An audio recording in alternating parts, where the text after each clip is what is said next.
নমস্কার বন্ধুরা, শুভ সকাল। তো দেখো, আমি কালকে রাত্রেবেলা তাল জাল দিয়েছিলাম। তো ওর বাবা খেয়েছিল, কিন্তু আমার ছেলে মেয়ে সবাই ঘুমিয়ে পড়েছে। তো ওরা ঘুমের থেকে উঠে তাল দিয়ে মুড়ি দিয়ে খেলো। তো আজকে ভাবছি যে রান্নাঘরে যা কিছু আছে সব কিছু ধুয়ে নিব, কারণ পুজো সামনে চলে আসছে আর বেশি দিন নেই। তো মশলার কইটা যা আছে সব ধুয়ে নিতে হবে।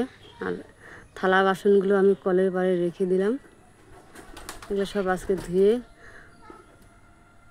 তারপরে ঘরটা ঝেড়ে নিব, রান্নাঘর। তো আজকে ঘুমের থেকে উঠতেও লেট হয়েছে, কারণ যেহেতু আজকে ভাত রান্না করব না, সবাই পান্তা ভাত খাবো।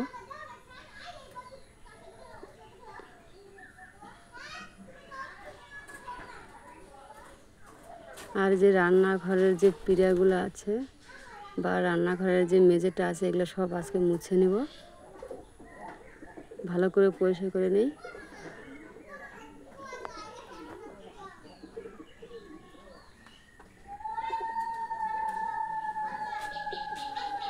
আর এখন বর্ষাকাল না, সব সময় মানে ঘরটা একদম ভিজা ভিজা হয়ে থাকে। আবার যখন ঠান্ডার সিজন আসে তখন তো বৃষ্টি হয় না, ঘরটা একদম শুকিয়ে কি সুন্দর হয়ে যায়। এখন বোঝা যাচ্ছে যে কালো কালো হয়ে গেছে।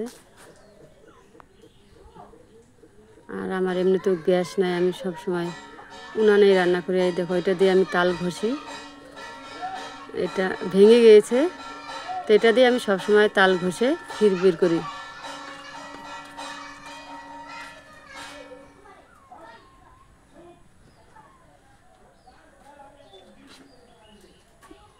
আর এখানে হচ্ছে মুড়ি।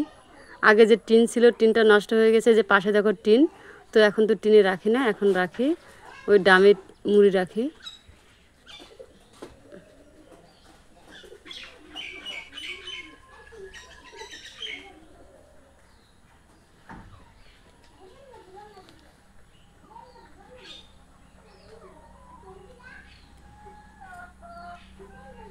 অবশ্য আমাদের রান্নাঘরটা বড়ই আছে,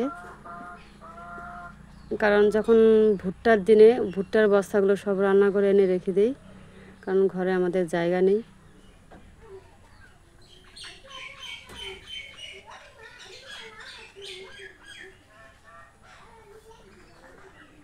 আর এই পাশে উনানটা ফেটে গেছে, কারণ নতুন করে বানিয়ে নিলাম, তো এর জন্য দেখো ফেটে গেছে উনানটা। ওই পাশে উনান ভিজা, কারণ ওই পাশে যে রান্না করি না, আর এই পাশে উনানে রান্না করি, এর জন্য ওটা ভিজা। তো এখন কলের পাড়ে এসে সব কিছু মেজে পরিষ্কার করা হয়ে গেল রান্নাঘর। এখন আমি সব কিছু মেজে পরিষ্কার করে বাইরে রেখে দিয়ে, তো রান্নাঘরের যে কালিগুলো পড়েছে ওগুলো সব ঝেড়ে লেপে টেপে তারপর পরিষ্কার করে নিব।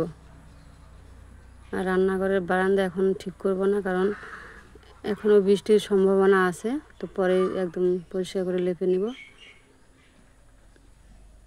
রান্নাঘরের বারান্দা তো আমার উপরে টিন ভাঙা, জল পড়ে, তো এটা দিয়ে কালকে তাল ঘষেছি রাত্রিবেলা, আর ধুই নেই, তো এখন ভাবছি সব কিছু একসঙ্গে ধুয়ে পরিষ্কার করে নেব।